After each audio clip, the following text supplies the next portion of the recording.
নমস্কার, আপনি দেখছেন খবর ৩৬০। চলুন আর দেরি না করে শুরু করা যাক আজকের প্রধান খবর। রেড রোডে কুচকাওয়াজ ও প্রশাসনিক বার্তা। আজ স্বাধীনতা দিবসে রেড রোডে মুখ্যমন্ত্রীর উপস্থিতিতে উদযাপিত হল বর্ণাঢ্য কুচকাওয়াজ। প্রশাসনিক প্রধান হিসাবে রাজ্যবাসীর উদ্দেশ্যে উন্নয়নের রোডম্যাপ তুলে ধরা হয়।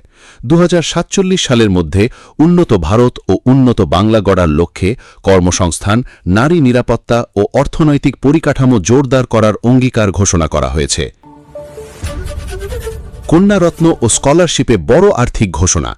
রাজ্যের শিক্ষার্থীদের জন্য বড়সড় সামাজিক প্রকল্পের সুবিধা ঘোষণা করা হল। উচ্চ মাধ্যমিকে ৬০% বা তার বেশি নম্বর পেলেই Swami Vivekananda merit cum means scholarship পাওয়া নিশ্চিত। পাশাপাশি মেয়েদের উচ্চশিক্ষায় এককালীন অনুদান ২৫,০০০ থেকে বাড়িয়ে ৫০,০০০ টাকা করার নির্দেশ দিয়েছে রাজ্য সরকার। বেটি বাঁচাও বেটি পড়াও রূপায়ণে জোর। কেন্দ্রীয় ও রাজ্য সরকারি সমন্বয়ে বাংলায় পূর্ণাঙ্গভাবে বেটি বাঁচাও বেটি পড়াও প্রকল্প চালুর ঐতিহাসিক নির্দেশ এসেছে।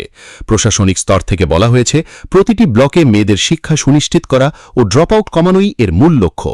বিরোধী শিবিরের একাংশ একে রাজনৈতিক চমক বললেও আম জনতা একে স্বাগত জানিয়েছে। উপনির্বাচনের আগে রাজনৈতিক চাপানুতর। সামনে রাজ্য বিধানসভার বাকেয়া কেন্দ্রগুলির উপনির্বাচন।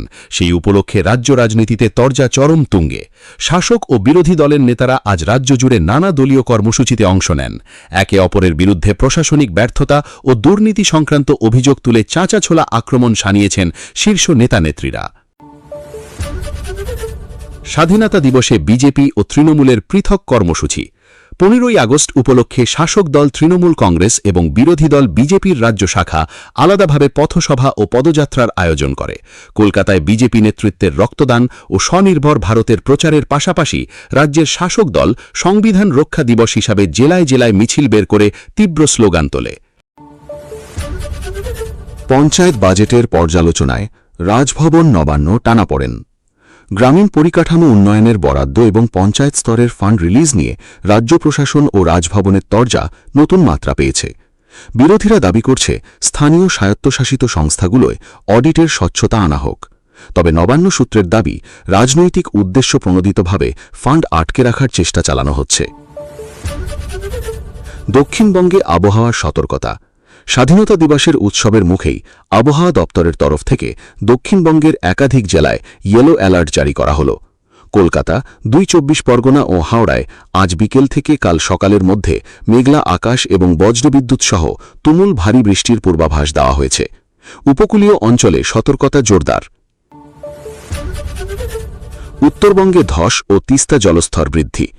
টানা কয়েকদিনের কালবৈশাখী ও পার্বত্য এলাকার বর্ষণে উত্তরবঙ্গের পাহাড়ে একাধিক জায়গায় ছোটখাটো ধস নেমেছে। ফলে পর্যটন, সড়ক যোগাযোগ ব্যাহত হওয়ার উপক্রম। একই সাথে তিস্তা ও তোর্ষা নদীর জলস্তর বিপদসীমার কাছাকাছি পৌঁছনোয় নদীর পাড়ের বাসিন্দাদের সতর্ক থাকার নির্দেশ দিয়েছে জেলা প্রশাসন। রাজ্যে ডেঙ্গু সংক্রমণ রোধে বিশেষ হেলথ গাইডলাইন। অগাস্টের মাঝামাঝি সময়ে রাজ্যে মশার উপদ্রব বৃদ্ধি ও ডেঙ্গুর নতুন কেস সামনে আসায় নবান্ন থেকে বিশেষ হেলথ বুলেটিন প্রকাশ করা হল। প্রতিটি পুরসভাকে জমা জল পরিষ্কার করা ও নিয়মিত ব্লিচিং স্প্রে করার কঠোর নির্দেশ দেওয়া হয়েছে।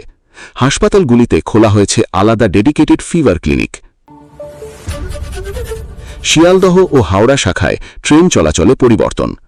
রেল লাইনে জরুরি পরিকাঠামো রক্ষণাবেক্ষণের কাজের জন্য শিয়ালদহ এবং হাওড়া ডিভিশনে সাপ্তাহিক মেগা ব্লক ঘোষণা করেছে পূর্ব রেল। এর ফলে রবি ও সোমবার একাধিক লোকাল ট্রেন বাতিল থাকবে এবং দূরালস্থার বেশ কিছু ট্রেনের সময়সূচি পরিবর্তন করা হয়েছে। নিত্যযাত্রীদের বিকল্প রুটে যাতায়াতের আর্জি জানানো হচ্ছে। সিআইডি তল্লাশি ও খাগড়াগড় মামলা সংক্রান্ত তথ্য। রাজ্যে আন্তর্জাতিক ও আন্তঃরাজ্য অপরাধমূলক কার্যকলাপ রুখতে সিআইডির বিশেষ অভিযান অব্যাহত। সীমান্ত এলাকা থেকে বিপুল পরিমাণ অবৈধ চোরাচালানের চেষ্টা ভণ্ডুল করে কয়েকজনকে গ্রেফতার করেছে রাজ্য পুলিশ। স্বাধীনতা দিবসে রাজ্যের নিরাপত্তা ব্যবস্থা সুনিশ্চিত করতে মেটাল ডিটেক্টর দিয়ে নাকা চেকিং জোরদার করা হয়েছে। খাদ্য সুরক্ষা ও অন্নপূর্ণা যোজনার প্রস্তুতি।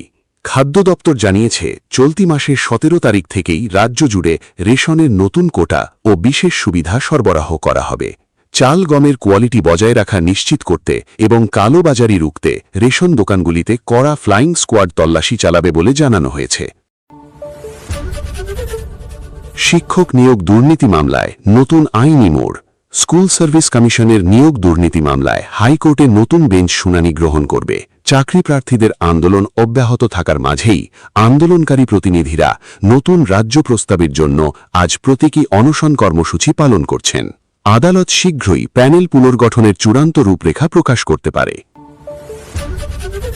কলকাতা বিশ্ববিদ্যালয়ে নতুন উপাচার্য নিয়োগ সংক্রান্ত জটিলতা।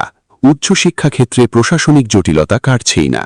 কলকাতা ও যাদবপুর বিশ্ববিদ্যালয়ে পূর্ণ সময়ের উপাচার্য নিয়োগ সংক্রান্ত বিল আটকে থাকা নিয়ে রাজভবন ও শিক্ষা দপ্তরের আইনি সংঘাত বহাল। নতুন শিক্ষাবর্ষে প্রথম বর্ষের ভর্তি প্রক্রিয়া চলাকালীন এই ধরনের অচলাবস্থায় দুশ্চিন্তায় পড়েছেন হাজার হাজার ছাত্রছাত্রী। দুর্গাপুজো অনুদান ও ক্লাবের প্রস্তুতি শুরু। স্বাধীনতা দিবস পার হতেই বাংলায় দুর্গাপুজোর ঢাকের বাদ্যি। এই বছর ক্লাবগুলির সরকারি অনুদান এবং বিদ্যুৎ বিলে ছাড় সংক্রান্ত বিষয় নিয়ে খুব শীঘ্রই ক্লাব সমন্বয় কমিটি মিটিং ডাকবে নবান্ন। ইতিমধ্যেই উত্তর ও দক্ষিণ কলকাতার বড় পুজো মণ্ডপগুলিতে খুঁটি পুজো ও থিম সাজানোর কাজ পূর্ণদমে শুরু হয়ে গেছে।